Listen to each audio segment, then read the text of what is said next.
Yves Loiseau, bonjour. Bonjour. Vous êtes business manager en charge de l'Europe du Sud chez Textkernel. Quelle est votre stratégie suite à votre rachat par CareerBuilder? En fait, d'abord, peut-être pour expliquer pourquoi ce rapprochement a eu lieu, il y avait deux principales raisons. La première, c'est une raison d'ordre industriel ou technologique, c'est-à-dire que le groupe CareerBuilder a pas mal investi récemment dans des sociétés technologiques autour des data et du RH. Textkernel étant la plus récente et peut-être aussi une des plus emblématiques parce que très ancrée en Europe. CareerBuilder, sur ces technologies-là, étant plus présent dans le monde anglo-saxon. Et puis des synergies aussi d'un point de vue scientifique.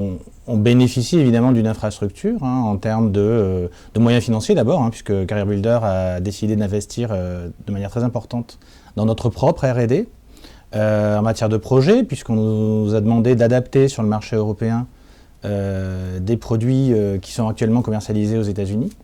Quel est le bilan de l'année pour la France, pour Textkernel? Alors, pour Textkernel en France, ça se passe très bien, puisqu'on a à peu près 66% de croissance.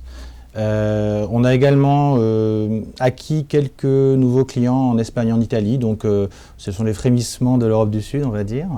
Et puis surtout, je suis assez content parce qu'on a ouvert des nouveaux marchés, des nouveaux segments, des nouveaux relais par rapport au marché. Après, évidemment, on a d'autres applications dans le domaine RH, notamment en matière, par exemple, d'employabilité, en matière de recherche fédérée des données.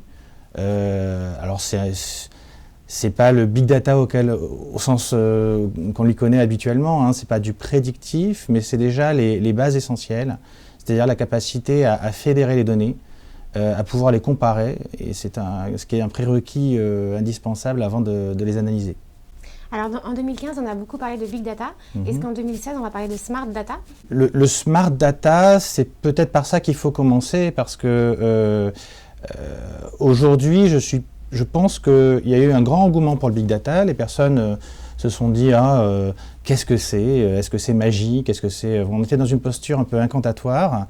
Ils ont entendu un tas de gros mots, ou de mots un peu abscons, un peu qui surpromettaient en fait, tout ce qui est prédictif, etc.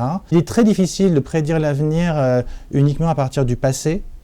Il faut aussi avoir vraiment les yeux dans le présent, et ce n'est pas que du quanti, il faut aussi avoir vraiment une analyse qualitative faite par des pros. Le smart data, c'est-à-dire simplement la mise en cohérence et l'exploitation intelligente des données qui ne sont pas forcément issues d'algorithmes, je pense qu'il faut commencer par ça. Yves Loiseau, merci beaucoup. Merci.